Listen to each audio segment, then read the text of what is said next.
I got a promotion from a T4 sergeant to a staff sergeant. But the staff sergeancy should have been given to me 2 days before the war ended. And again, I had a tank get knocked out. My tank got hit with a German Panzerfaust. And the same day I was supposed to get the rating. And somehow or another it just didn't materialize for the simple reason I was in a hospital. I still pay for it with my hearing loss. But at that time I didn't want to admit anything, that I was having headaches and my ears were completely ringing all the time. Well, it took a couple of years before I realized how foolish I was. And I don't hold that against anybody, not even the German boy that pulled the trigger on that Panzerfaust. And the American boys, Boy Scouts, patriotic and whatnot, would have done the same thing to defend their country. But an infantryman, this is kind of ha. Saw me coming back up the line. They'd come back to the tank to see what happened to the tank. And he had this German boy over his knee with his pants down and just knocking the snot out of him. And the kid is yelling, ouch, ouch, ouch. And the infantryman says to me, well, what do you want done with him? I said, well, it's no use putting him in a cage. He's just a baby. Let's get him on to the next village, turn him over to the Burgermeister and see that he gets sent home. But take his uniform away from him. And whatever happened to that young man after that, I have no idea. But if he was put in a cage, prisoner of war cage, God knows what would have happened to that. With animals. Then, but that's near the end of the war. I got ahead of myself quite a bit. Yeah, let's go back to Camp Campbell and describe just a little bit of the training that you went through. Anything you remember about that? And maybe some of the NCOs or officers that stand out in your mind. All my officers were neat individuals, except one first sergeant. The man was from my hometown of Nanticoke, Pennsylvania. His name was Barney Kamoski, a 30-year career soldier. Ignorant, dumb, could hardly read or write his own name, but he still was my first sergeant. He found out somehow that I dated his sister in high school. And from that time on, my life with him in the company was a puddle of mud. I was a Beetle Bailey of the comics. Poor old Sergeant Kamoski. He was one of these individuals. He'd say to us, if you guys have relatives living here in town, you can get a 3-day pass. The rest of you, not you, but you guys, have to stay in camp and do what you have to do here. Now, if you got 2 of them, turn one back in. Didn't know what to turn in. When he'd pronounce the word breakfast, he wouldn't say breakfast, he'd say break, feast. And he'd have that written up on the bulletin board.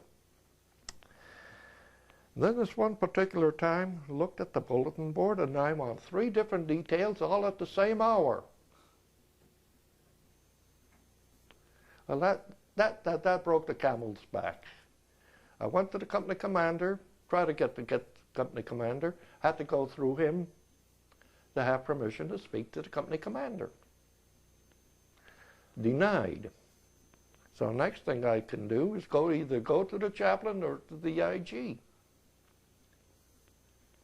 So I went to the chaplain with the bulletin.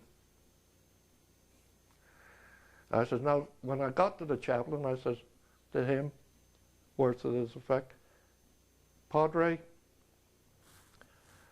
I don't know who performs miracles, whether he performs them or whether I can. But how in the world can I be on 3 different details all at the same time? I've asked to go to speak to the company commander about this, and I was denied by him. There's something the matter here. I'd like to either get a transfer out of the company, get away from him, or something drastic's going to happen to him. Not only by me, but by a few other guys.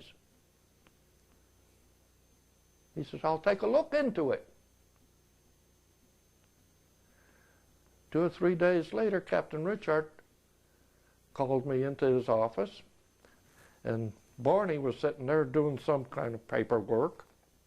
And where are you going? I said, I'm reporting to the company commander. You cannot go in there, he's too busy. I says, I have orders directly orders from the company commander, from the captain, to speak to him. Now you get a sight, Sarge. Went over and talked to him, and the captain says, well, why didn't you come to me first? I said, sir, I try to follow regulations, but how can you do it when you can't get permission from the man that you have to go, that you're accusing of doing what he has done with proof positive? So I had 2 other choices, either go see the chaplain about it or go see the IG. What did you do? I said, I went seeing the chaplain. Oh, he says, oh, that's the reason the chaplain got a hold of me and bawled me out? I says, I don't know whether you got bawled out or not, Captain, but it's about time somebody got after him. And he says, have you got that bulletin? I said, yes, I have. May I see it? I said, yes, sir. I said, but it's in the barracks locked up in my foot locker. He said, you go and get it. I went over to the locker, got that bulletin board, not the board, but the bulletin. Brought it in, handed it to him. He says, now what seems to be the problem? I said, sir, you read it and see how many times my name appears on that. And then take a look at the hours. I said, I don't mind being on KP. At least I can eat a little bit more. And he busted out laughing. He says, yeah. He said, but how in the hell are you going to get on those other 2 details? I said, that's what I want to find out. Kamosky, get yourself in here. Yes, sir. He says, Kamosky, you have 30 days to transfer out of the company, or I'm breaking you down to private.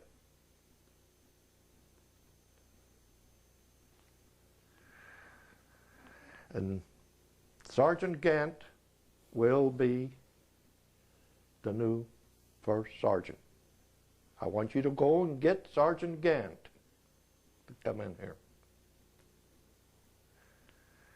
He says, Sergeant Gant's out in the field. He says, you go out in the field and get him.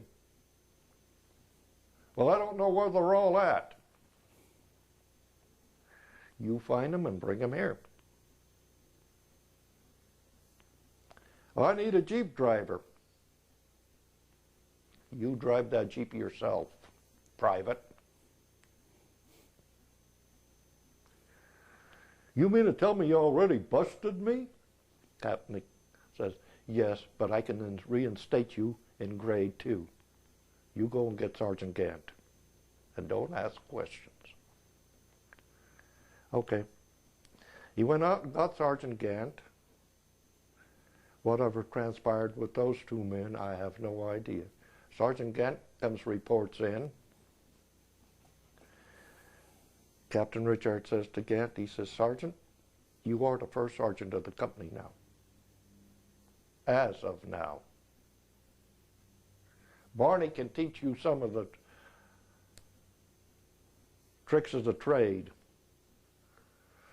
Gant, he looked at the captain and he says, I don't need his education. I don't need him to tell me what to do.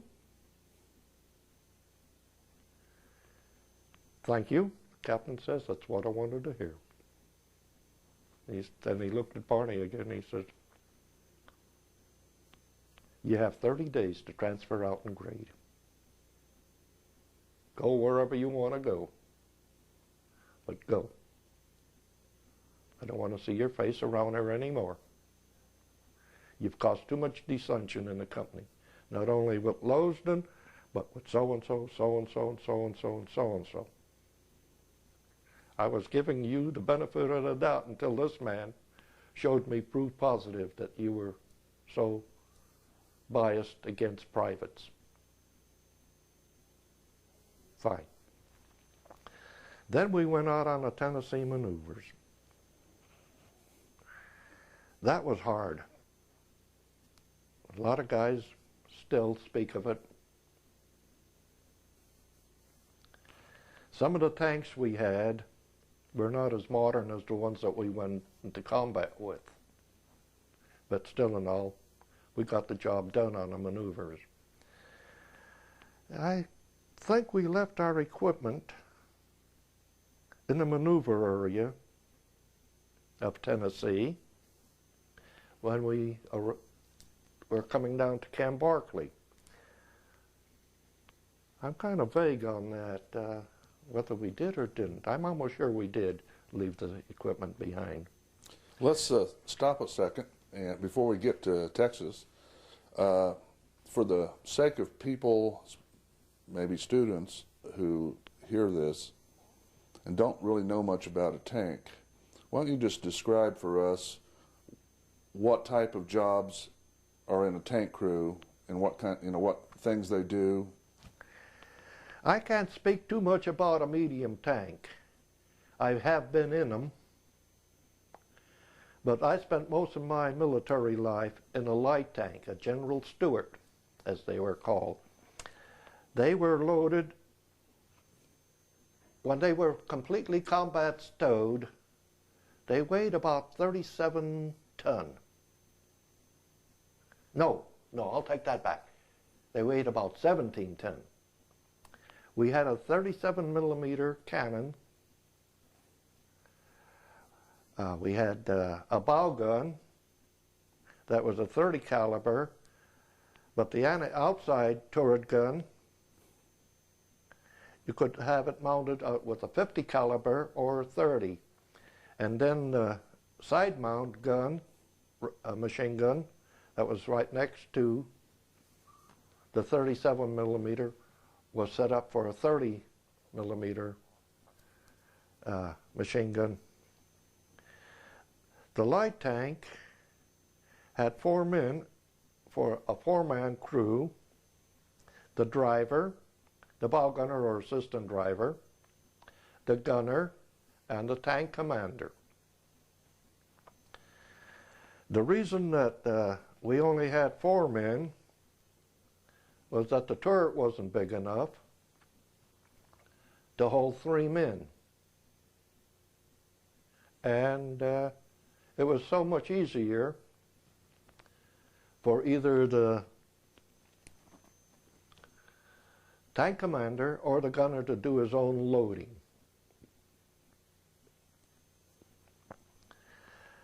We averaged cross country, well, we can do maybe 20-mile-an-hour combat stowed cross country.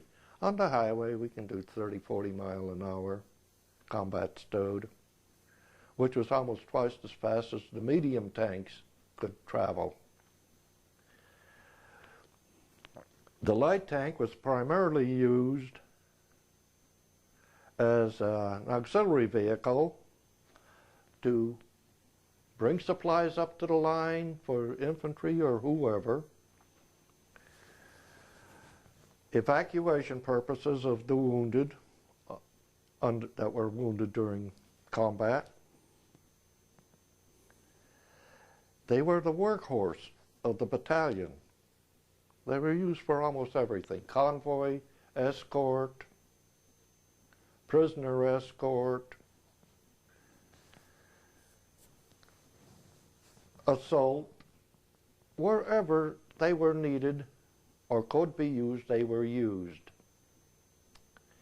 In Company D of the 23rd Tank Battalion, we lost maybe 10 tanks, maybe. Company D was very fortunate. We lost 6 men to as combat casualties. 4 men in 1 tank, a sergeant that pulled his burp gun from underneath the bed and it went off, a maintenance sergeant that the tank upset during a road test. The turret came off and he was tossed out and the turret rolled over him. The men that died in combat, Sergeant Kramer was the first one. We were in the line maybe 2 days. Sergeant Rhodes, the second person that died, he was the maintenance sergeant that the tank upset and turret got him. Then we were still on this side of the Rhine River. Sergeant Amos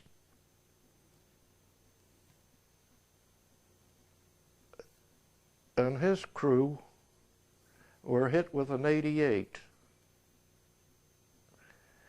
The Germans' multi-purpose gun. They used it for anti-aircraft, artillery, and anti-tank. One of the best weapons of any army that I know of. It was so accurate. The men that were with Sergeant Amos was a fellow named Humphreys. He was from southern Idaho in the Boise area. Jim Lucy, he was from New York State. And the driver, John Henn, was a great buddy of mine. He was from Northampton, Pennsylvania.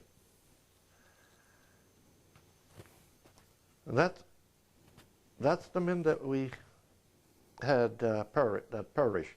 But we've had quite a few fellows get hurt.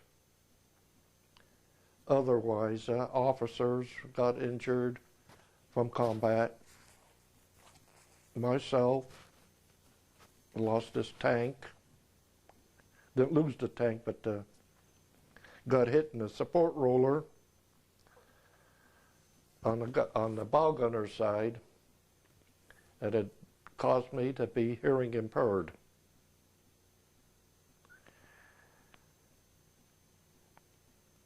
We went in on, now after we crossed the Rhine River, I was in the 3rd tank that crossed the Rhine River on this pontoon bridge. There was 1 medium tank, I think it was no, I won't venture the name, because I could be 1,000% wrong. There was a medium tank, a truck, that carried supplies of some kind. Then a Jeep, a half-track.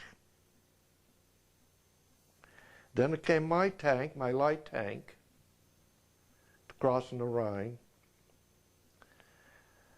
Then D Company, all the light tanks come across before the other mediums come across. Then after that, I don't know which companies came across. We were deployed to help guard the bridge from whatever. And the next thing I knew, it's all was nothing coming over but armor, more armor, and I've seen vehicles that I've never seen in my life coming across. Then a couple days later, a day or so later, we were on the road to Nuremberg. We got to a place called Kassel. And that's the first time that I've ever seen the bombed out villages, not villages completely, but a city, complete city, to be in such rubble. Years later, I found out the reason why it was bombed out like the way it was.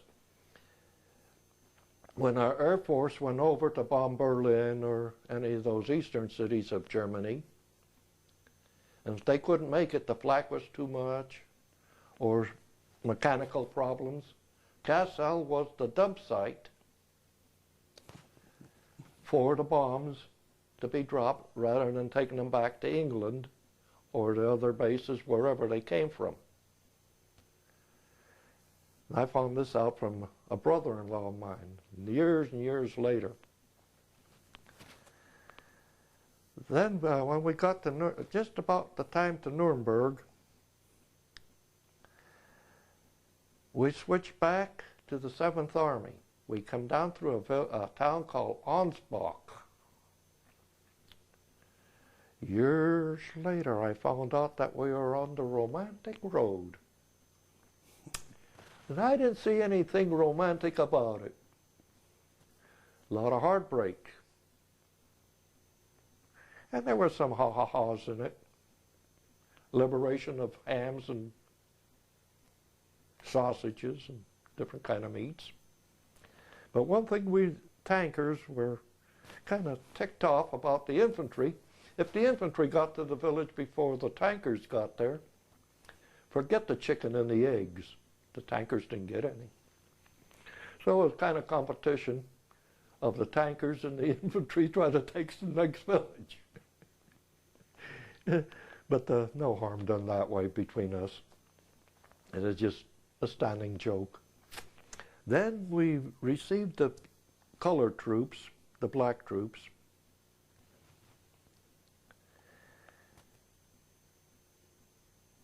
And we couldn't figure out why these guys were called armored infantrymen, and orders came down from whoever to make sure that they were the points. Make sure. They were the what? The point in these trucks. And I don't remember the number, what designation that they had, but their code name was Baker's Boys. They had no black officers. They had white officers. And there was too many rumors of why these guys only received 6 weeks of infantry training. And I won't go into that because I can't prove it. But knowing the United States Army and the bigotry that was going on at the time, could almost say that's what it was. But I just don't want to point fingers because I can't. Did you ever have any direct experience with any of the men in those, I think there were D companies, they were designated a D company in each of the 3 infantry battalions. Did you ever come into close contact, involved in an operation with that group? Oh, yes. We'd come up onto a village, and if those colored men received fire, heavy fire, they were pulled back just like the white infantry. And then we had our infiltration tactics going on. And if the tanks could do anything to help, yes, we helped. We worked together. And we worked very well together. But life is so precious, regardless whether you're a white, Caucasian, Negroid, Asiatic, or whatever. Life is precious. And this one black sergeant, Ben Johnson by name, I'll never forget that as long as I'll live, and another young colored man named Nix.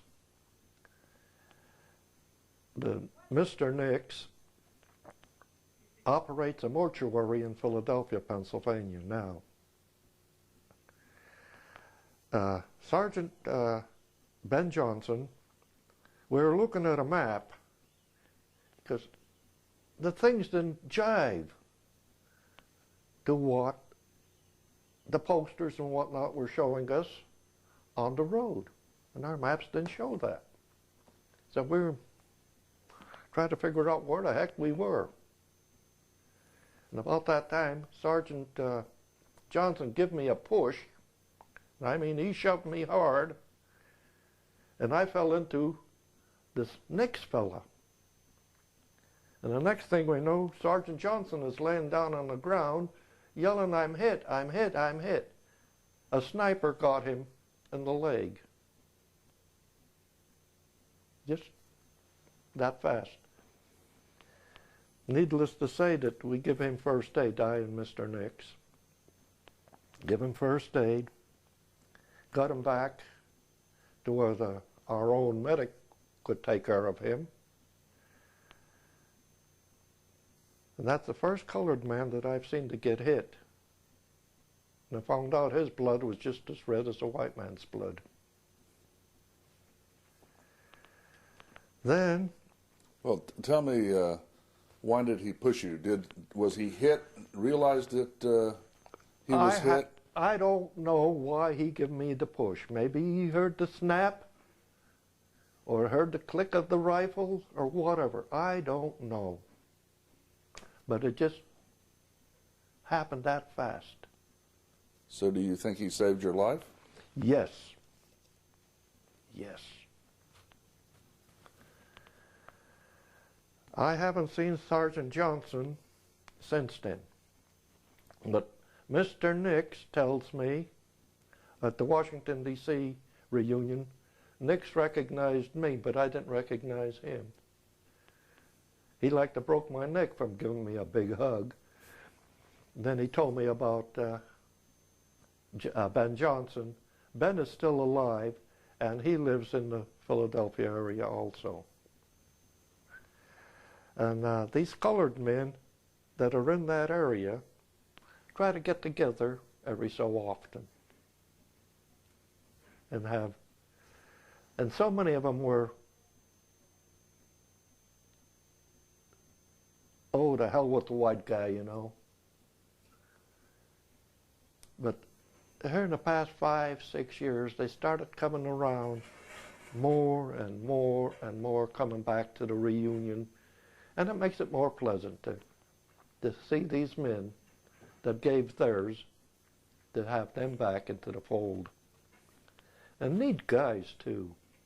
Not because they're got more sense into their heads now, just like we, but they're neat guys. But getting away from that now and going back into combat,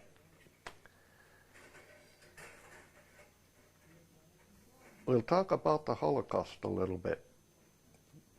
Just a little bit, because I might get sick, and I don't want to talk about that too much.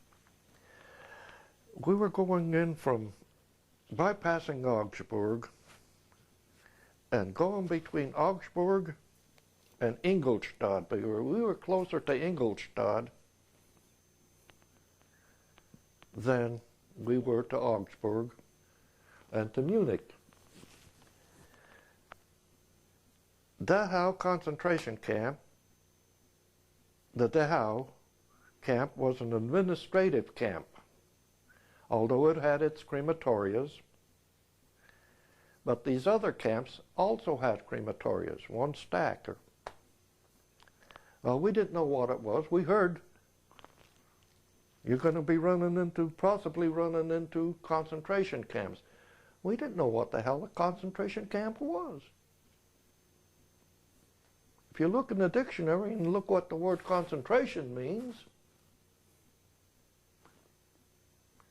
then what the heck, you know? Okay, that morning, early in the morning, the sun wasn't quite up yet.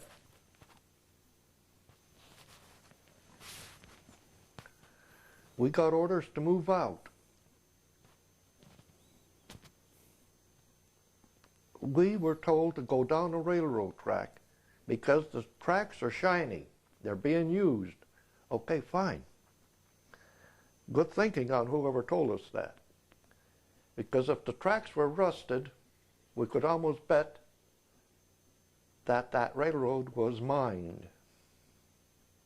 Go down the tracks, if they're shiny, you know that they were used by the German locomotives. Well, the tracks were shiny. We followed. And now, maybe 2 or 3 miles. And we come up onto this walled type of a deal. A stench was something that I never smelled before. It just absolutely smelled. Then the sun was starting to come up, and the smokestack was still smoking. They couldn't burn the bodies fast enough. But we didn't know that. We blasted the gate down. After we rammed it several times, couldn't budge it. So our gunner, Brother Pro, God bless his hide, was told to put one there, armor piercing. We shot that down. We rammed the gate 2 or 3 more times. The gate gave away. Went in there, went in about, say 300 yards.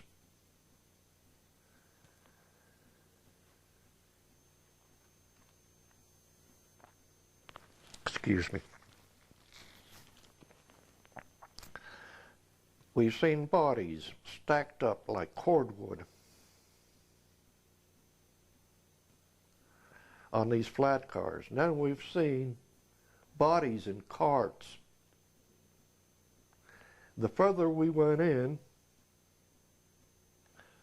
it was just like, well, the pictures that you see in the different Holocaust Museum publications. But to witness it firsthand, you had to have been there to see it, to believe that it happened. Even today, I have chills, I have nightmares, and I slap any damn skinhead said it never happened. In fact, I've done that. Then we notified, I don't know who we notified, don't remember. The medics showed up. Then some of the high brass shows up. And the next thing, this one doctor asked us if we give these people anything to eat. Well, if we didn't give them anything to eat, our K rations were stolen by these inmates. Then they asked us if we give them any cigarettes. Yes, we give cigarettes to those inmates that were alive. Did you give them any chocolate? Well, yes and no. Our K rations had a chocolate bar in it. Do you know who it was? Could you point out any of them that got the cat chocolate? That's something we couldn't do. And we were getting so cockeyed sick. We were up chucking like crazy. Finally, this one officer says, "You fellas better get the hell out of here, or we're going to have to send you to the hospital." And we got out of there. Then we were heading down towards, from Ingolstadt down towards Munich, and we bypassed Munich a couple days later. Then the next thing we know, a similar deal happens with the 43rd Tank Battalion at Landsberg.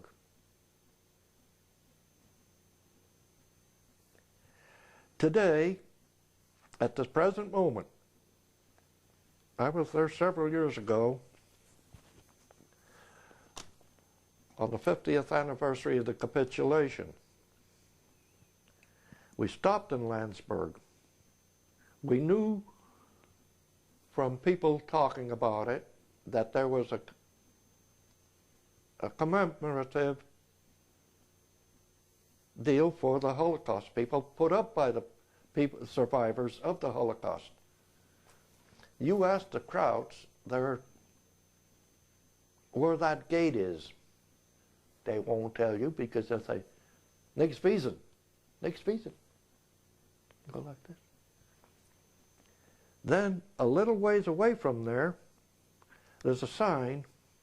It might be 2 inches thick, high, by about 18 inches long, and it states Holocausten Campen, with the arrow pointing down this road to where the camp was.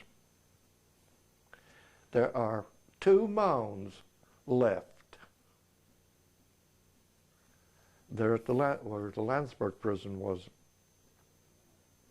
But the people don't want to admit that they know where it didn't happen again. After we left there, we went on towards Obergau again, I think. Now, here's where I'm confused. Whether we got to Dillingen first to get to Obergau, or it's after that. This I don't know. Do you have any idea what the name of the camp that you guys went through? Ingolstadt. That's all I can tell you. Now, is that a village near the camp, or was that the name of the camp? That's the village right next to it. Now, it could have been where headquarters of the Dachau could have been there at Ingolstadt. This I cannot say because I don't know. How far away from the village would you say the camp was? Just in the matter of hundreds of yards, or was it in miles? Oh, maybe 2 kilometers, maybe 3 at the most. It wasn't too far. You see, there were 13 or 14 compounds of the Dachau unit. The one there at Messerschmitt in Augsburg, that was where the healthy ones were, where the Messerschmitt airport was, right out of the airport there in Augsburg. Then the next one was Ingolstadt. That's where they brought the sickies. When I say sickies, people that were on the verge of dying, but yet they could save them to get more work out of them, quote unquote. They weren't that far gone. But at Landsberg, there was no hope for those people. They were dead by the time they arrived there, ready for the crematoriums. But the other ones, I don't know how many others were liberated by us. But those 3 camps that I do know, we got to, I got put into a task force named Scott. And I don't recall whether we came downstream or upstream to the Dillingen bridgehead. We heard about this bridge, and our orders were to try to take it intact. The 23rd Tank Battalion, this lieutenant or captain, I don't remember what his rank was, but anyway, the task force was named in his honor, Task Force Scott. The 43rd come down another way. Anyway, we almost come like this. But the 43rd happened to be there first. Where we come up, right at the gas house, where the bridge is now, across the road from the bridge. We come in, there this light tank from D Company of the 43rd had its track blowed off in a very advantageous position. This bridge had several bombs wired to it, plus the other demolition charges. Our infantry that was with the 43rd, these men were pulling primer cord wires and whatnot. On the other side, when the Kraut woke up and found out it was the Americans on this side, he had his shooter box. He was cranking it up for all crazy and nothing happening because the wires were all broken and the primer cord was cut. And that's what saved our bridge. What do you know about the 119th Engineers? I think they were supposed to have been there doing some diffusing. That was after we, they removed quite a bit of the explosives that were underneath the span. But that was after we had equipment over it. A long ways after. I was, the D Company of the 23rd, the 2nd Platoon, was put in defensive positions on this side of the river, the side that we come down on, for just in case there was counterattacks or the Krauts would try to infiltrate somehow to blow that bridge, whatever. And then we got some anti-aircraft units had priority to beat everything else to set up defensive positions. Then an artillery outfit come along with had the 105 anti-aircraft type guns, rifles or whatever you want to call them, were set up. And we tankers were assigned for protective deal for these anti-aircraft people, the engineers or whoever.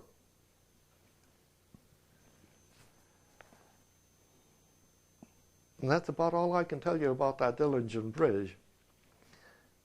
And again, I'm a little confused whether we went to Oberammergau,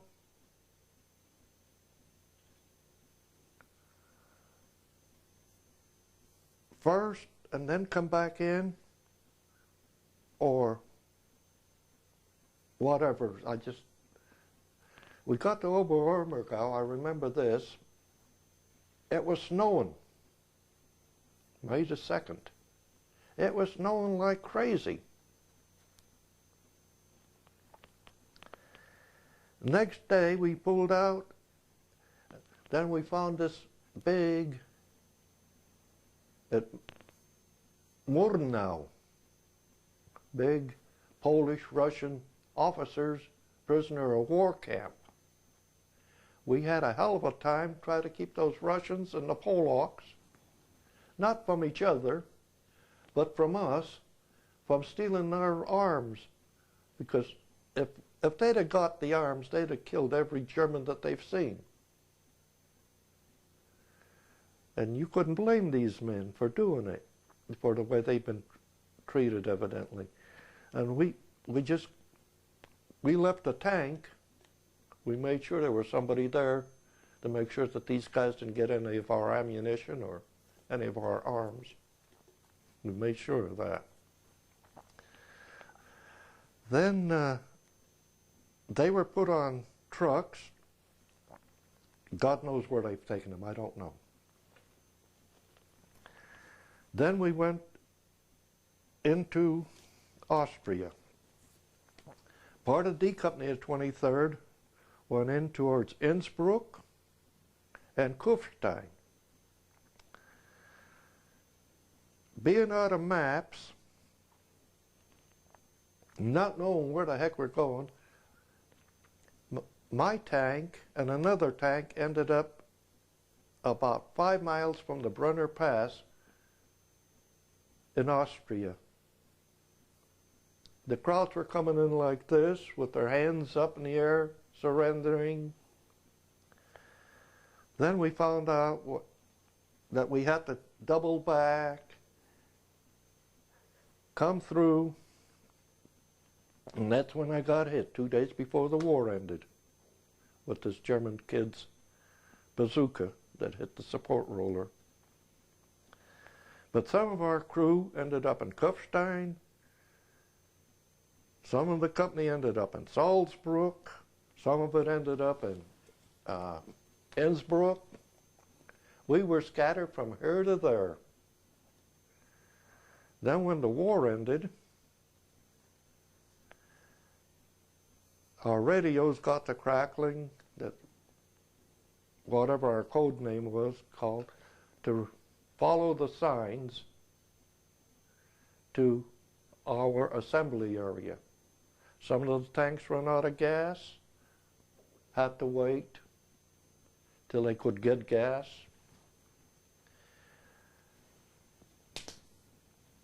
We ran out of K rations and C rations, but we made it.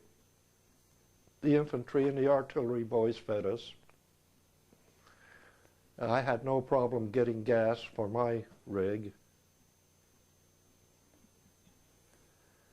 Ended up following the signs, and some of the places, some of the towns and villages on the corners where they had the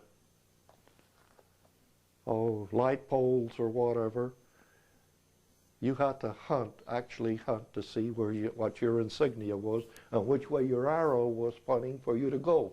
Sometimes you'd have to go 5-6 kilometers before you'd find another arrow with your insignia on. But we got to Augsburg,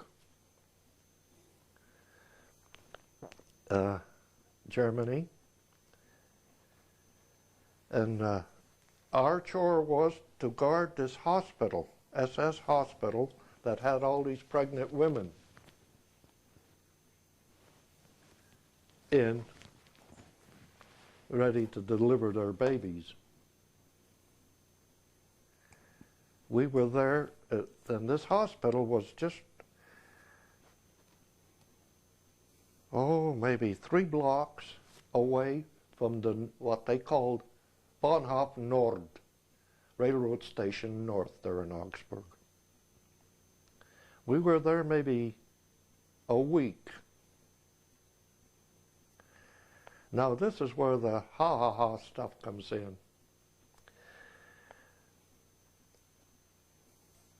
I have seen but one publication of this woman's prison at a place called Eichach out of Solingen, Germany. There's about 8,000 to 10,000 women were in prison, all for crimes against the state, doctoring their ration books, fraternizing with the enemy and stuff like that. Being able to speak German, Sergeant Donnie said to me, Lozden, we got to get in touch with the warden to find out what this is all about. What are these women? Well, he and I and no officers, Downey and I, and there's another NCO. Who he was, I don't remember. Went and got in touch with the warden. It was a lady. And she was very cooperative in answering our questions. She says to me when I was asking her, she says, I won't be able to stop these women from having sex with your men, or your men having sex with all these women here. But stay out of cell block such and such. Those are the women that have the dripper. In other words, gonorrhea. Okay. Well, needless to say, you can't keep the sexes apart. It happened. We were there maybe a week, 10 days, if that long. Then we were sent up, still in the Solingen area, to a ball bearing plant to see it being dismantled. Middle of the afternoon, we got word to return to IHOC. In the meantime, there was a black engineering battalion was sent in to relieve us guys at this ladies' prison. Well, needless to say that those men got into the gonorrhea ward. Evidently, somehow or another, their communication with this warden got twisted around. Every man, Jack, in that group that was sent there, the colored men, every one of them come down with gonorrhea. Every which one of them. We were stationed there another week, 10 days. We got pulled back to Augsburg. And that's when we were shipped to Oheim in the Aalen area of Bavaria. And it was maybe June or July. No, it had to have been in June, where they start breaking the division down and shipping the men out that had enough points to come to the States. And I was one of the lucky ones. I had 90 points. You needed 55, I think, for transfer out to come back to the States. I had 93 points or 97, I forget which. But anyway, I had enough to get back. And I put on a train and shipped to Le Havre to Camp Lucky Strike. The German soldiers that were prisoners at the compound knew that the war in Japan ended August the 8th, before we knew it. We didn't know what was going on until the MPs told us. The MPs were very antsy because they figured that all these crowds would just overwhelm them and overwhelm us. We didn't have any sidearms or anything. But that didn't happen, thank God, again. Well, a week, 10 days later, our orders came to go to join this anti-aircraft battalion at Durlach, Germany. Get on the train. Get to Durlach, and the next thing we know, the last vehicle of the convoy,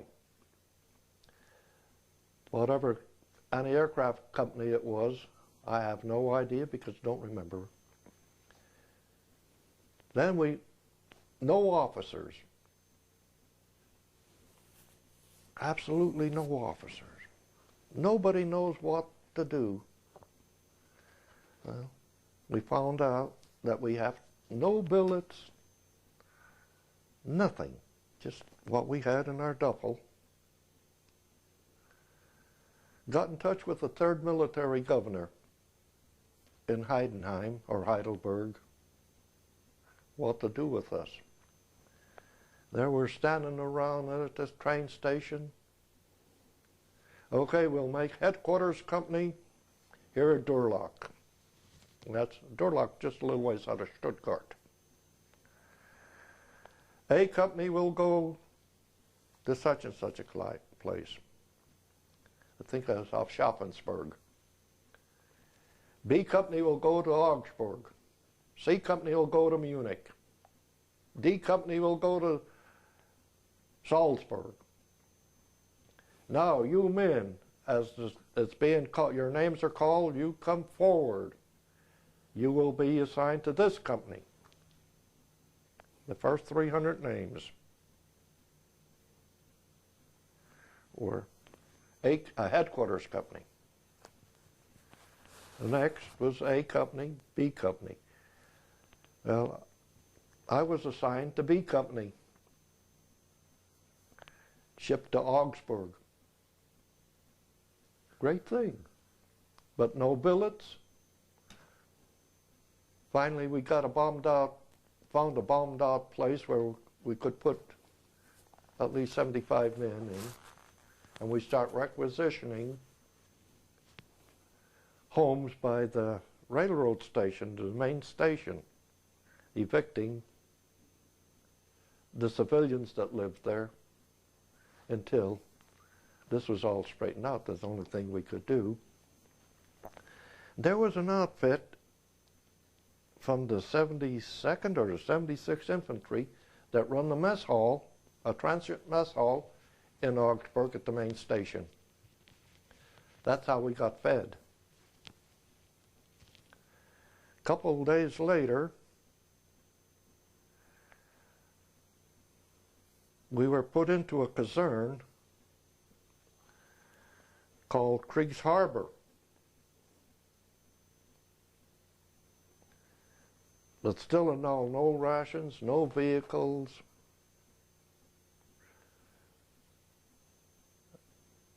And finally we got mess hall facilities, kitchen facilities. I took it upon myself to be the mess sergeant and try to feed men not knowing how to do it or what to do. But it worked out. The guys were really tickled that somebody could help. And I've asked for volunteers. I says, I know from this whole bunch, there's got to be cooks. There's got to be cooks. Got to looking around, see a T5. Come here. What did you do in your company for work from whatever unit? Well, I did a little cooking, but I did this, and I did this. And you could tell what the guy was trying to tell you a story that he didn't know anything about cooking. Could look at you kind of odd and funny.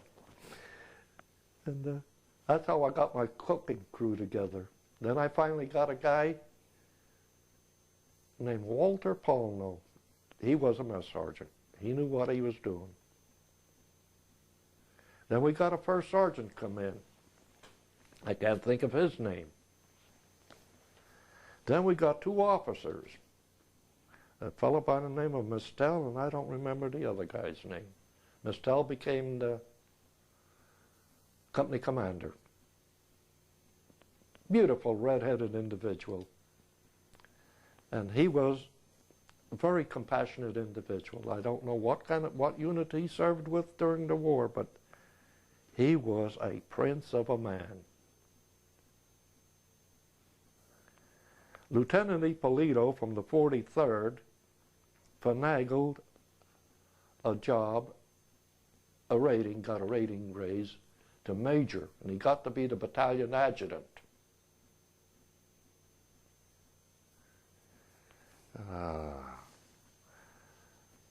That man, Ippolito, and another guy from D Company of the 23rd named Connolly were a disgrace to the human race in the United States of America.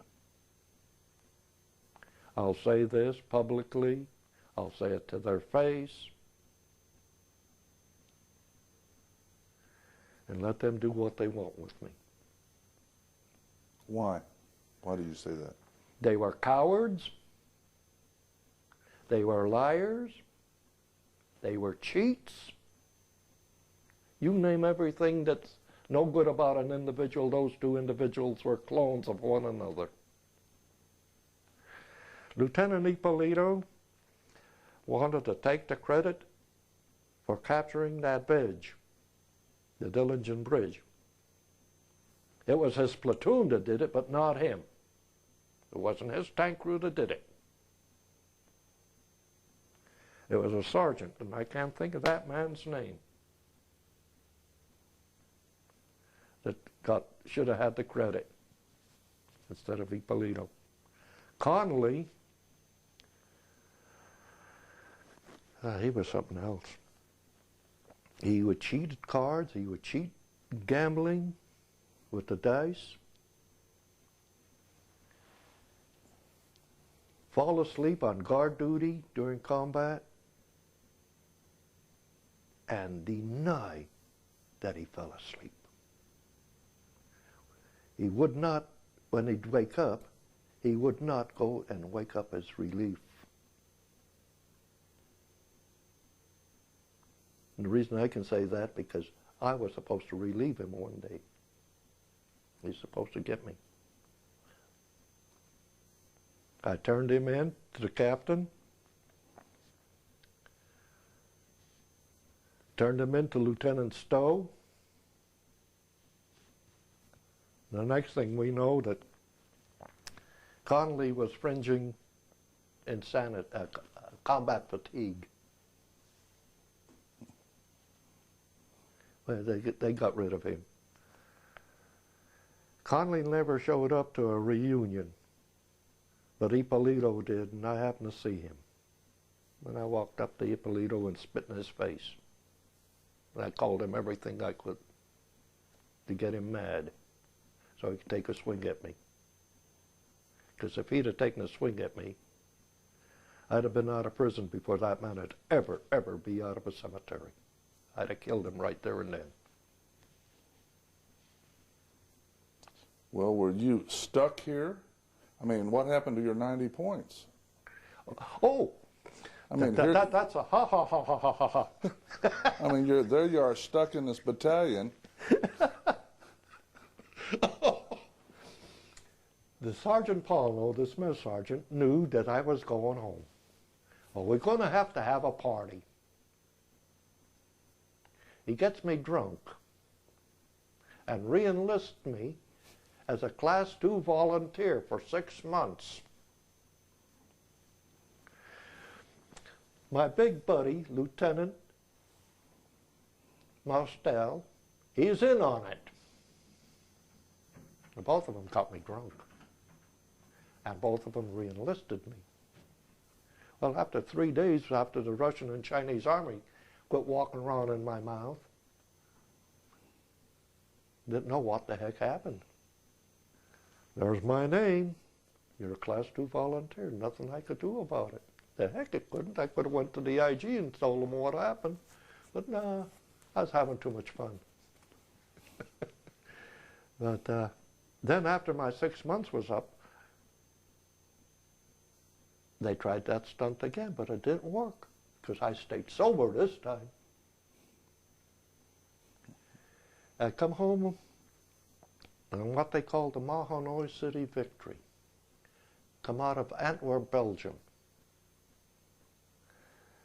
I recall the dock that we sailed from. It was Ford Motor Company's dock. That was Camp Top Hat. And that's the first place that I've ever known of honey buckets. And the beautiful tulips and all the other flowers that were raised in that area. But I'd see these people with dippers, and they'd have these buckets using this human waste for fertilizer. Got to thinking, well, my gosh, if those tulips smell that good and grow that good with human waste, go for it. But, landed in New York at a big storm. We rode a big storm out of Antwerp. Stopped in Iceland and picked up a bunch of Air Corps guys that were for discharge. Got to New York at about 8th of April, 8th or 10th of April, somewhere in that time frame. At Pier 17 there in New Jersey. I think it was 17. I'm kidding. Numbers at that time didn't mean anything. They took us to Camp Kilmer.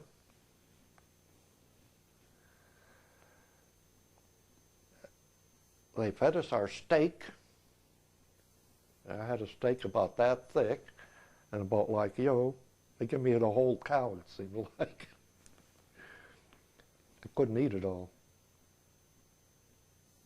Then from there, they took us, those men, like from Pennsylvania, Delaware, the Third Corps area. Took us to Fort Dick, New Jersey, waiting for our discharge papers to be processed. I turned it, they were real neat about it. They give you evaluations for whatnot. Took us to the dental clinic, checked our teeth out. I had several cavities. They fixed those up. But they weren't going to let me get out on account of my hearing. I'm still having headaches. And finally, they told me what happened. How did this happen? And I told them. And you suffered all this way? I said, well, got accustomed to it. No, we can't let you go until we take a mold on your hearing. They only put one mold in my right ear. And I had to use a box. It was about 6 inches tall and about 3 inches wide, enough to fit in the pocket. And it was battery operated. But that helped. Then when they came out with the short ones, behind the ear that you had to put in, then I got both of them. But it seemed like that every other month something was happening to it, to those aids. They were faulty to some respect. Then about 10, 12 years ago, I got these. And these are called Telex. In all those 10, 12 years that I've had these, I've never had to send these into repair. Either I got a real good pair, or I'm very fortunate that they're not going out. April the 13th of 1946, I was discharged. I received my discharge about 4 o'clock in the afternoon. We had to go to a chapel. We had a Jewish rabbi, a Protestant minister, and a Catholic priest lead each and every one of us in thanks to the good Lord for bringing us home safely. I left Trenton, New Jersey that evening right after the services, Got my discharge, and I remember myself standing there. How beautiful you are. How beautiful this is. Got to a train station in Philadelphia, try to pay my way, can't do it. Here's your tickets to Wilkesboro, Pennsylvania. Get to Wilkesboro, about 10 o'clock at night. Maybe a little earlier than that. And I have my duffel, and I have to walk about 3 miles. Oh, again, I'm ahead of myself. I lived 8 miles away from Wilkesboro. Get on the bus for Nanticoke, Pennsylvania, which is where my mom and dad lived, and my sisters.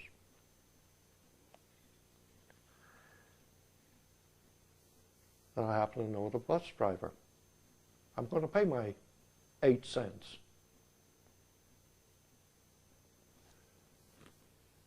Nope.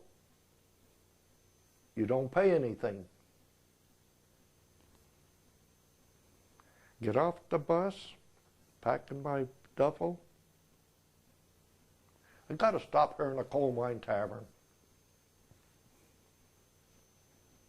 Got to say hello to some of the guys that I corresponded with that never made it to the service. Stopped in there, and the man's name was Morgan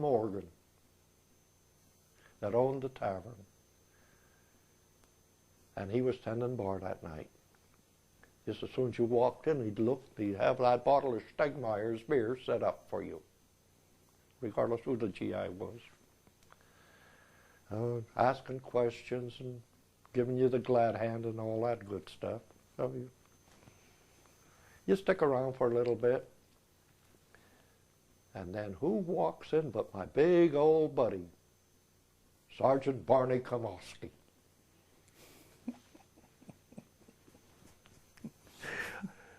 He forgave me for what caused his problems. I forgave him for causing my problems. We had a couple, two or three beers together, and that's the last time I've seen a Barney. I spent maybe a month at home with my folks and get myself together, try to figure out what I'm going to do. Can't play baseball anymore, and that was really put the skids to me. Well, anyway, I'll go out to Idaho and see if I can get to some college or university. I couldn't get into Penn State, Temple, or any of them in Pennsylvania due to the fact that too many GIs come back and took advantage of the schooling, GI Bill of Rights. I went out to Idaho, got reacquainted with my girlfriend, married her, lost her 3 years ago at about this time of the year, Easter season. She gave me a beautiful family, 3 boys and 1 girl. What was her name? Maxine. And what was her maiden name? Arnold. And she grew up where? In Idaho. Well, no. Her people started out in Nebraska. They were kind of farmers. That's all they ever did was farming in Nebraska, Montana, Idaho. And she and I lived in I went to Fergus College and Technical Institute. Spent 1 semester. Had to go, the $110 a month that the government paid at that time on a GI Bill, just couldn't get it. After you have to pay rent and buy groceries and whatnot. While in school, I supplemented my income by working in the cafeteria. on weekends and in the evening.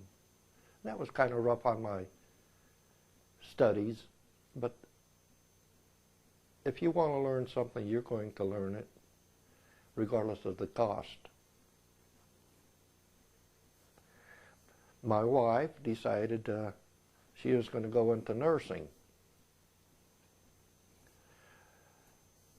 I forget, Gonzaga University in Spokane had a nursing program going.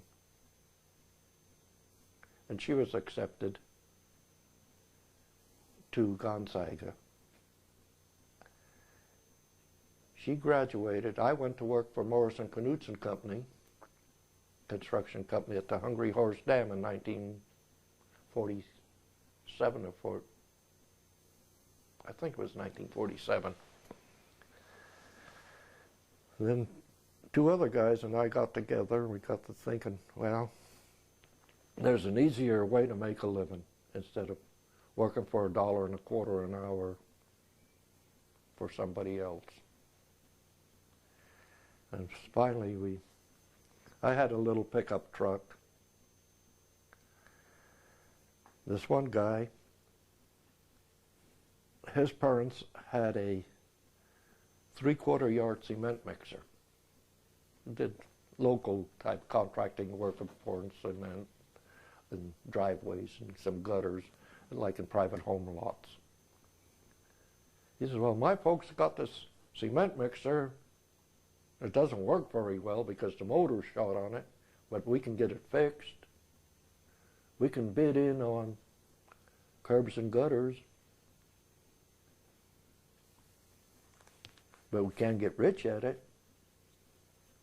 Well, at least we can, if we don't have a contract, we can still work for Morrison Knudsen.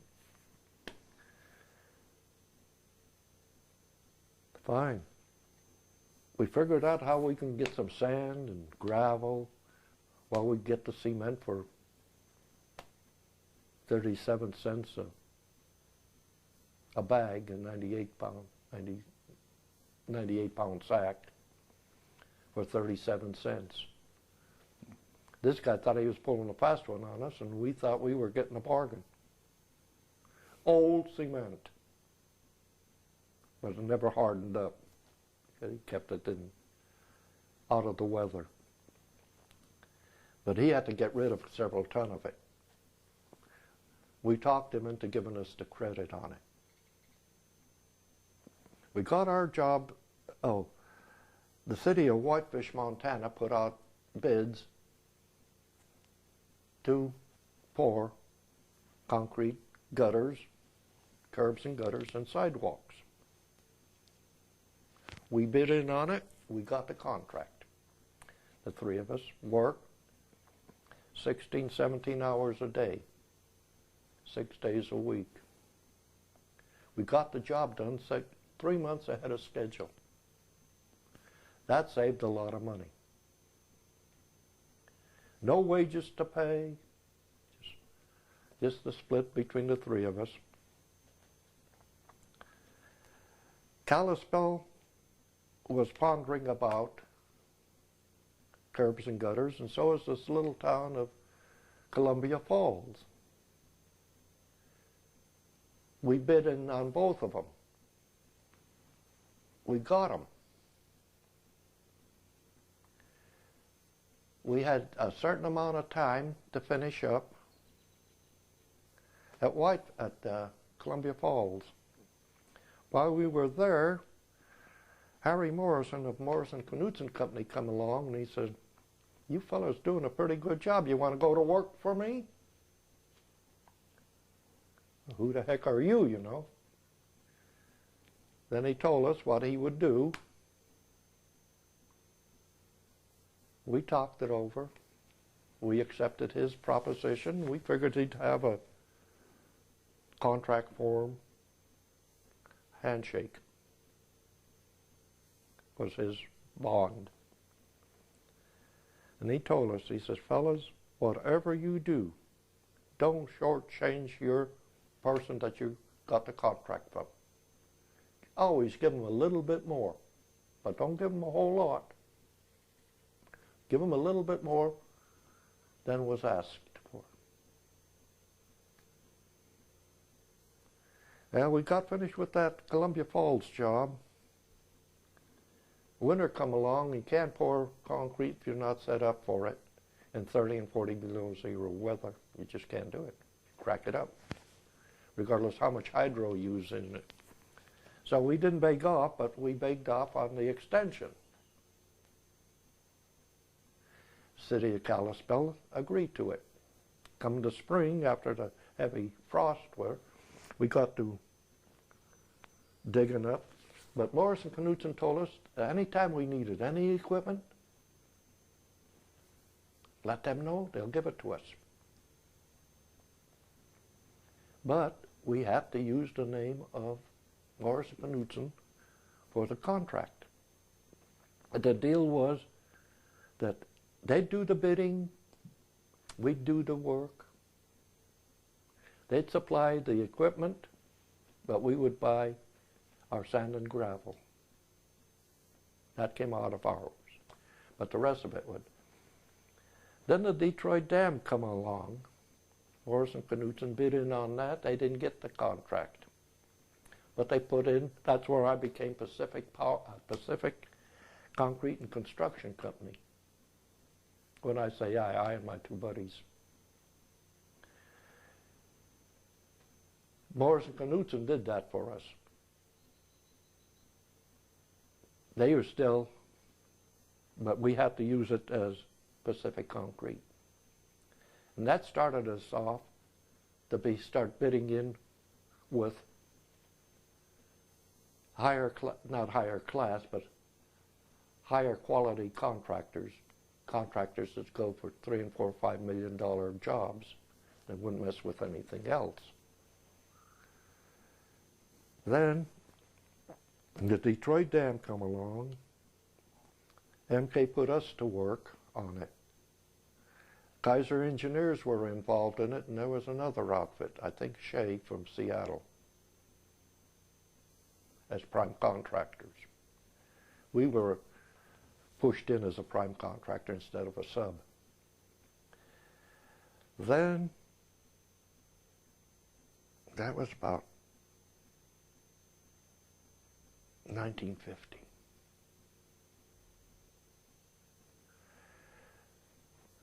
Then the Lookout Point Dam comes along.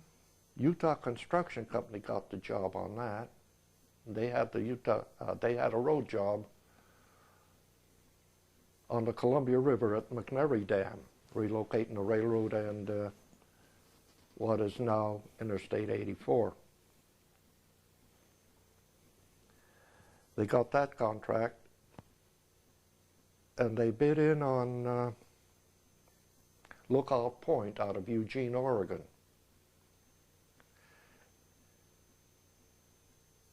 They got in trouble with the State Department of Oregon due to the fact that they were taking 10% of each man's salary, quote unquote, and giving it to the Mormon Church. And that was a no-no.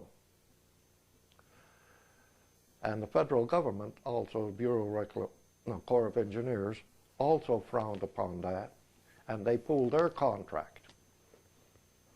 They cannot work in the state of Oregon, ever.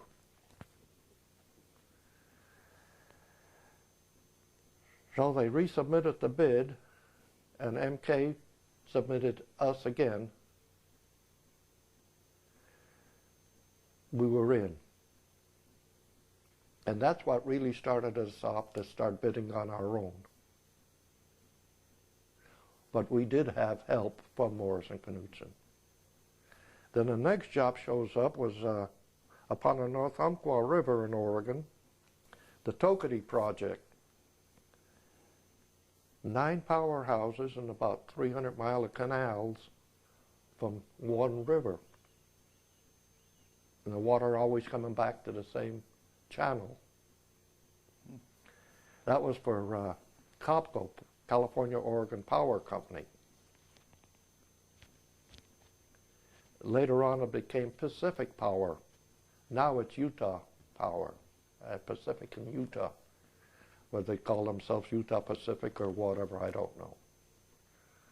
But anyway, we got that job. Then the next job we got was the Glen Canyon job. The bridge that spans the Colorado River, a cantilever type bridge, $23 million job. Two construction companies from Houston, Brown, and another one was named Maxim. They bid in the steel work, the iron work, and we bid in the concrete work.